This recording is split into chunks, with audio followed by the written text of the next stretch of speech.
Starting a business with a partner is an exciting and rewarding experience, but it also comes with its own set of challenges. I've killed the idea of a lot of partnerships, and I want to fully admit that might be a me thing.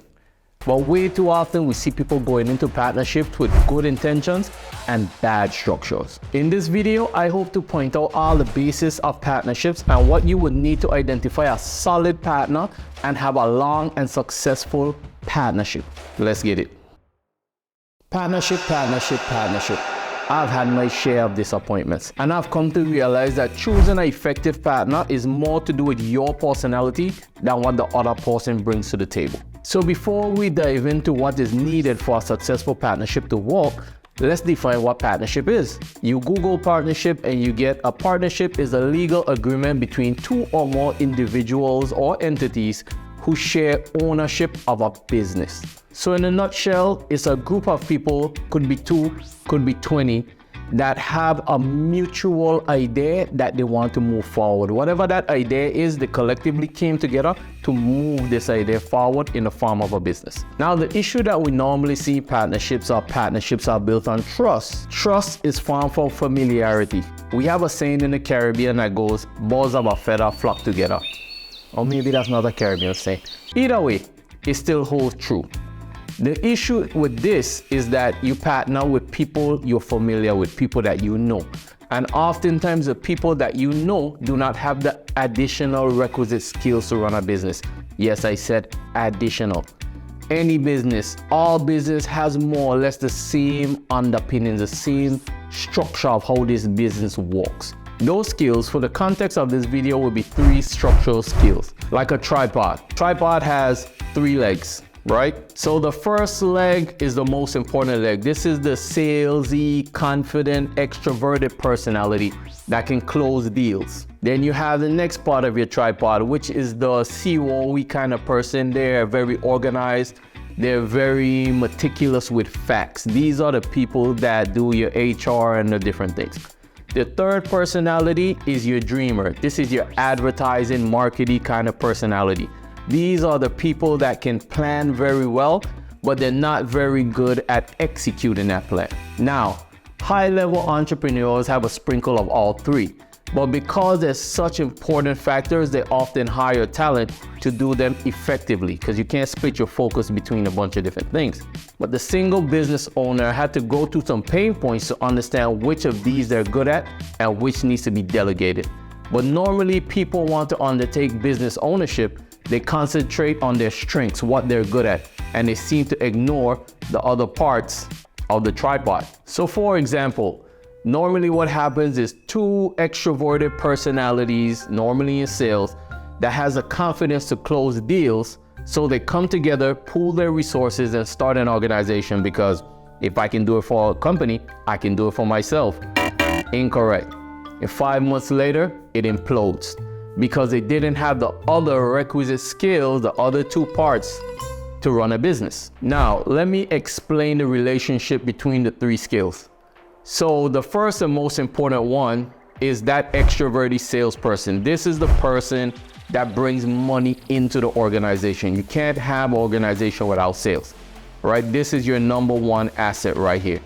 The second most important of this tripod is that COO person. Now, how they relate is that once the salesperson has promised whatever you want to sell to that person, whether it's a SaaS product, if it's paper towels, if it's cars, whatever you sell, it has to have a distribution fulfillment point of getting whatever you sell to who you sold it to. And that is this person. That person deals with the day-to-days. This person deals with the HR interviews, buying of trucks, whatever you need of infrastructure to get those things to that other person. That's who this second person is. Now, your third person is your marketer. This person is more related to them, because this is your leads. And without leads, you need people to understand where and what you sell. So without leads, there's no way for the salesperson to close, and there's no fulfillment for the person to do. So it goes leads, sales, operations, leads, sales, operations, leads, sales, operations, and it goes in a circle.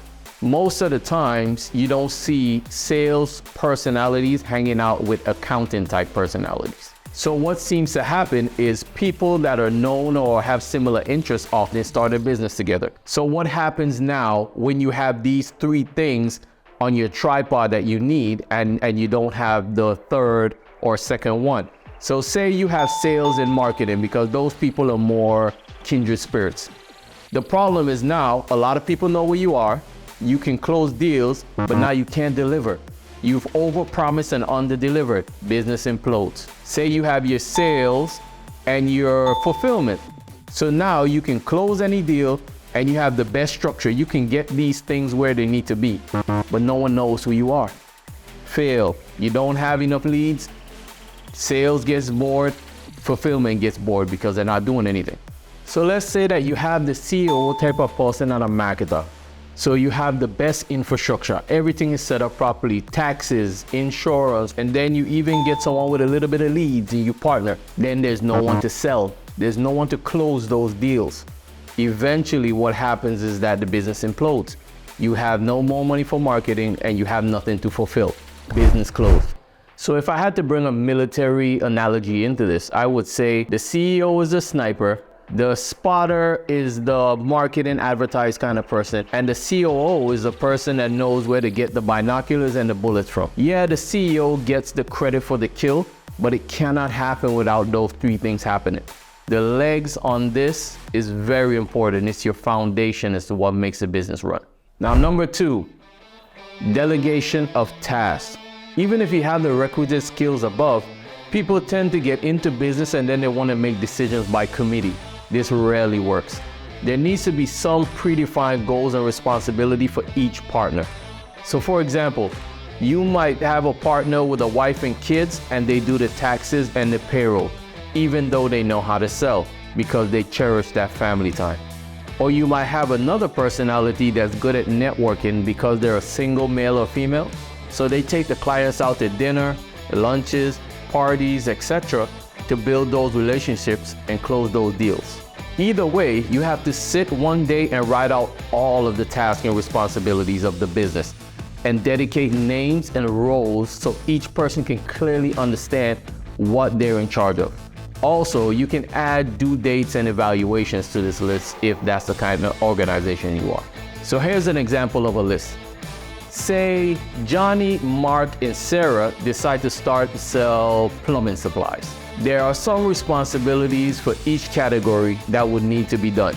Once we've read these categories, now we can add colors and distinguish roles to each person. So we're gonna have Mark in green, Sarah in red, and Johnny's purple.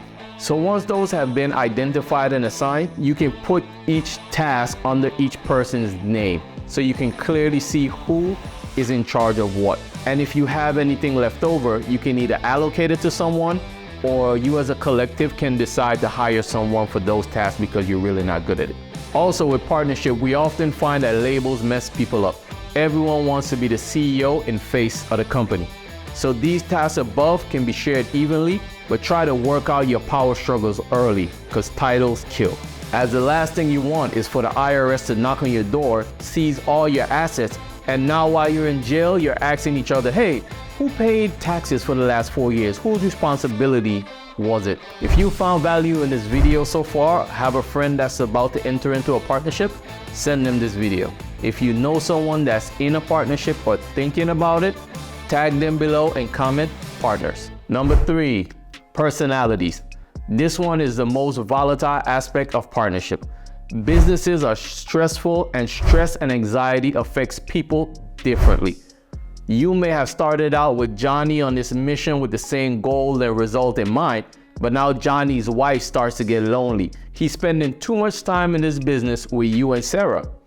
Now Johnny's trying to balance his work and life responsibility, but his work responsibilities start to fall behind.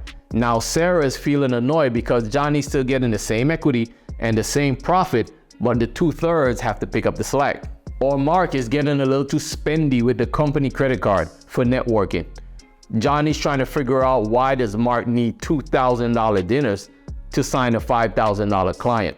All these issues can be supplemented by adequate communication, but a lot of the times they're broaching frustration and arguments arise, causing the partnership to dissolve. Something as simple as the opening hours on Sunday or holidays are notorious for causing conflict in partnerships, or not feeling like you're being heard by the rest of the group because they don't want to invest in your fifth cockamamie idea that you have for the month. These things are very difficult to assess in the beginning of a relationship because business is subjective. So your idea of work ethic, your idea of profits, your idea of risk might be completely different to your partner, causing friction.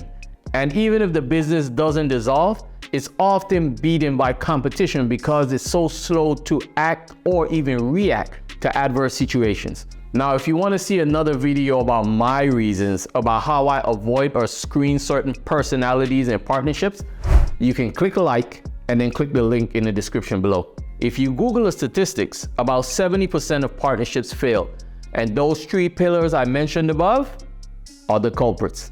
If you realize money was not one of the pillars, as financing is a big predication of why people leave a partner in the first place.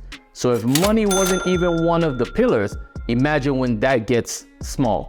Overall, partnership can offer many advantages that businesses may not be able to do on their own. However, it is important to consider the potential drawbacks and have a solid partnership agreement in place to mitigate any possible conflicts or issues. We've put a partnership agreement below. You can click it, download it from the website for free. You can use it, manipulate it. Hope you stay safe. Some person have a counter argument and say they can hire these personalities. But the normal reason for partnership is to keep your overhead low in a startup. If you want to invest this much capital in business, you want to use it correctly. And bringing on high-powered executive or high-paid executives early when you yourself don't even know what your startup is capable of or need is a giant risk. Now, with the 3 legs of partnership, you can make an informed decision as to who or when you want to partner with a specific person. My name is Sinclair Fleming. Now, go take action.